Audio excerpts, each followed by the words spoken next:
Assalamualaikum warahmatullahi wabarakatuh. Kami dari kelompok 12 akan mempresentasikan hasil kerja dari kelompok kami yang membahas tentang pentingnya penerapan kesehatan kerja dan lingkungan dalam bidang pariwisata.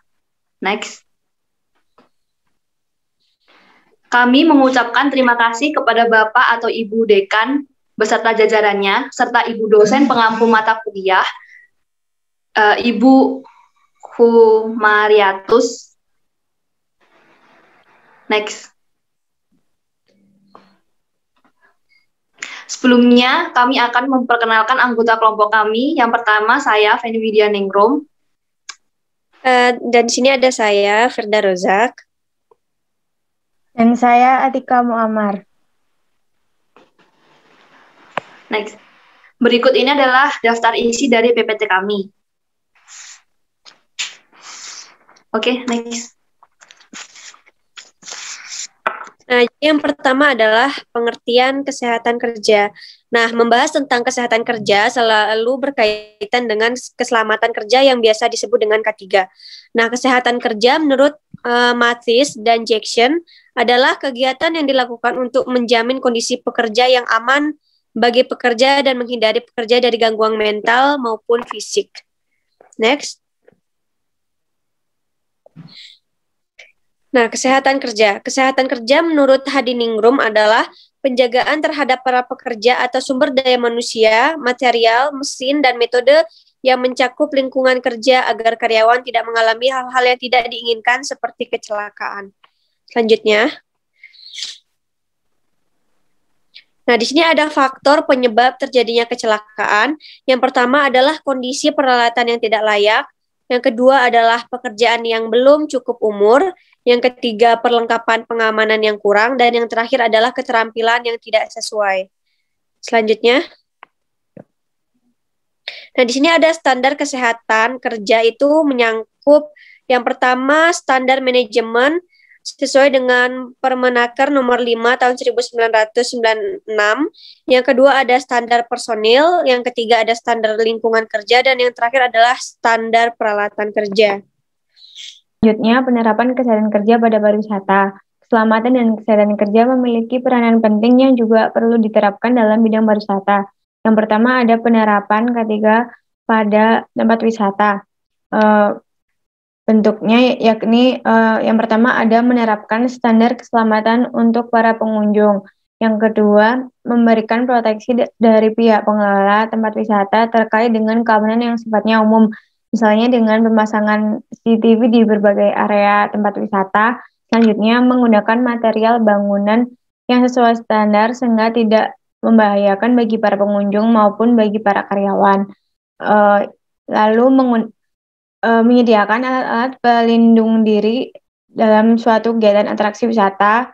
Selanjutnya, menyediakan kotak P3K. Dan yang terakhir, pihak pengelola tempat wisata memberikan asuransi kepada pengunjung atau karyawan atau pemandu wisata yang datang berkunjung ke tempat suatu wisata. Lalu selanjutnya ada penerapan K3 pada wisatawan atau pengunjung. Bentuk penerapannya yakni yang pertama ada penetapan aturan untuk wahana tertentu. Seperti misalnya untuk wisatawan yang memiliki penyakit tertentu tidak diperbolehkan menaiki wahana yang cukup ekstrim. Lalu biasanya ada tinggi minimal, usia minimal. Lalu yang kedua ada ketersediaan tenaga medis atau kotak P3K untuk wisatawan. Yang ketiga, pemberian petunjuk peringatan jenis wisata atraksi. Selanjutnya, memberikan informasi atau petunjuk bagi wisatawan sebelum melakukan kegiatan atraksi wisata. Lalu memberikan jaminan keselamatan apabila terjadi kecelakaan. Dan yang terakhir, pemberian informasi mengenai petunjuk arah dalam kawasan wisata atau wisatawan bisa mendatangi tempat informasi jika memang diperlukan. Lalu yang ketiga ada penerapan K3 pada pemandu wisata atau karyawan.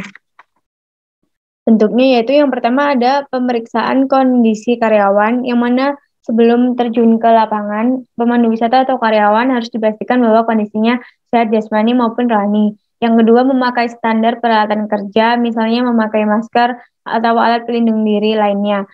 Dan selanjutnya membawa alat komunikasi seperti HT yang mana apabila terjadi sesuatu hal yang tidak diinginkan bisa langsung mengomunikasikan ke rekan kerjanya. Selanjutnya kesesuaian bidang kerja dengan keahliannya. Lalu yang terakhir terjaminnya asuransi apabila terjadi kecelakaan kerja. Lalu bentuk penerapan kesehatan kerja pada wisata. Yang pertama, melakukan proteksi terhadap pengunjung terkait dengan gangguan yang melanggar hukum. Yang kedua, menerapkan standar keselamatan untuk para pengunjung, termasuk perlindungan terhadap kebakaran dengan menyediakan peralatan pemadam kebakaran, diantaranya alat pemadam api ringan atau biasa disebut dengan APAR pada area wisata. Lalu yang ketiga, memberikan sign atau informasi terkait suatu hal, misalnya dengan peringatan lantai licin dan lain-lain. Yang keempat, menggunakan material bangunan sesuai dengan standar agar tidak membahayakan bagi wisatawan maupun karyawan. Dengan ini misalnya penggunaan ubin berbahan vinil di mana agar lantainya tidak licin. Yang kelima, penyediaan alat perlindungan, dan yang terakhir penyediaan alat kesehatan untuk pertolongan pertama atau bisa disebut dengan P3K. Selanjutnya adalah sistem kesehatan kerja, di mana sistem ini diatur dalam Peraturan Menteri Pekerjaan Umum Nomor 9 Tahun 2008 yang membahas tentang pengertian SMK3 atau yang disebut dengan Sistem Manajemen Keselamatan dan Kesehatan Kerja. Nah, sistem ini adalah suatu proses yang saling bertautan, berhubungan, berinteraksi, dan ketergantungan satu sama lain yang dipengaruhi oleh aspek lingkungan berguna untuk mencapai suatu tujuan. Maka dari itu, sistem ini diatur oleh pemerintah sebagai bentuk peduli terhadap angka kecelakaan kerja yang semakin tinggi, khususnya di negara Indonesia. Next. Selanjutnya adalah manfaat penerapan sistem kesehatan kerja dalam perusahaan. Yang pertama yaitu adalah perusahaan dapat membantu pemerintah dalam menangani atau menekan angka kecelakaan kerja pada karyawan. Yang kedua yaitu adalah dapat meningkatkan keamanan pekerjaan atau pekerja. Dan yang ketiga yaitu adalah dapat meningkatkan pengetahuan pada masyarakat tentang pentingnya menjaga kesehatan dalam bekerja. Dan yang terakhir yaitu adalah mendorong peningkatan produktivitas pada karyawan. Selanjutnya. Berikut ini adalah pedoman penerapan sistem kesehatan kerja di Indonesia. Nah, aturan ini adalah aturan yang harusnya ditetapkan atau diterapkan oleh perusahaan. Yang pertama yaitu adalah kejaminan dari kemampuan pekerja, yaitu adalah perusahaan menjamin bahwa kemampuan dan bidang pekerjaan dari karyawannya adalah tepat. Yang kedua yaitu adalah dukungan berupa tindakan. Yang ketiga yaitu adalah identifikasi bahaya atau resiko yang terjadi pada saat bekerja. Next. Berikut ini undang-undang yang sudah mengatur K3 atau kesehatan kerja di negara Indonesia. Yang pertama yaitu adalah Undang-Undang Nomor 23 Tahun 1992, Nomor 2 yaitu Undang-Undang Nomor 1 1970, dan yang ketiga yaitu adalah Undang-Undang Nomor 13 Tahun 2003. Next. Berikut ini adalah penerapan Undang-Undang Kesehatan Kerja di Indonesia. Dalam Undang-Undang Ketenagakerjaan telah banyak diatur mengenai K3. Namun tentunya pelaksanaannya masih banyak atau sedikit banget dari perusahaan atau organisasi yang belum menerapkannya. Nah, sesuai dengan Undang-Undang Nomor 23 Tahun 1992 yang mengatur tentang kewajiban perusahaan atau tempat kerja, di mana perusahaan berkewajiban untuk menjaga, memelihara, dan menjamin kesehatan dari pekerjanya. Next. Apakah ada yang ditanyakan? Selamat malam semuanya. Selamat malam. Perkenalkan, nama saya Susan Aprilasari. Di sini saya ingin bertanya. Pada pelaksanaan di tempat kerja, banyak faktor yang menyebabkan kecelakaan kerja. Di antaranya disebabkan karena faktor peralatan yang tidak layak dan perlengkapan pengamanan yang kurang memadai. Hal ini seringkali ditemukan pada tempat wisata outbound dan jasa transportasi maupun akomodasi di mana ada bangku penumpang yang sudah mulai rusak dan helm keamanan pada wahana flying fox itu ada yang tidak fit in di kepala pengunjung. Nah, bagaimana tanggapan kalian tentang penerapan K3 pada beberapa pelayanan jasa pariwisata yang kurang memadai atau tidak sesuai dengan standar yang telah ditetapkan? Terima kasih. Terima kasih. Baik, untuk pertanyaannya akan kami simpan terlebih dahulu. Kami akan buka untuk pertanyaan selanjutnya. Baik, izin untuk bertanya. Tadi disebutkan jika kesehatan kerja untuk para pekerja itu mencangkup fisik dan juga psikis. Misalkan terjadi kecelakaan kerja, tetapi akibat kondisi psikis dari pekerjanya, menurut kelompok kalian, apa yang harus dilakukan oleh perusahaan atau organisasi? Terima kasih. Terima kasih untuk yang sudah bertanya. Kami akan mencoba menjawab pertanyaan yang kalian ajukan.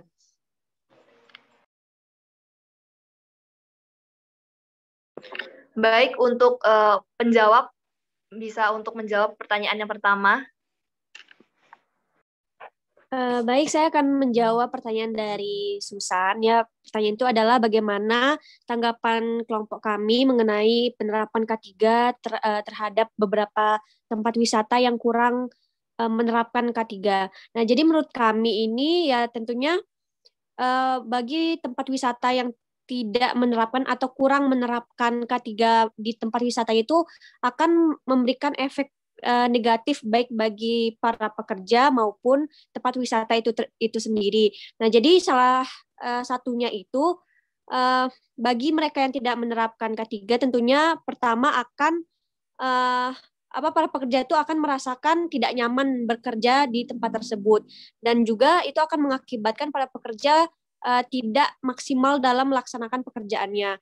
Nah, selain itu juga bagi perusahaan atau tempat wisata yang tidak menerapkan K3 itu akan membuat para pekerja atau wisatawan itu mengalami cedera atau kematian tingkatnya itu lebih tinggi, itu maksudnya. Dan yang terakhir itu juga akan membuat nama baik tempat wisata itu juga akan buruk. Nah, jadi ketika suatu tempat wisata itu tidak menerapkan K3 dengan baik, tentunya bakal ada banyak kecelakaan atau hal-hal yang tidak diinginkan, sehingga ya akan menjadi buah bibir bagi masyarakat atau wisatawan yang pernah berkunjung di sana. Nah, seperti itu. Susan, udah jelas?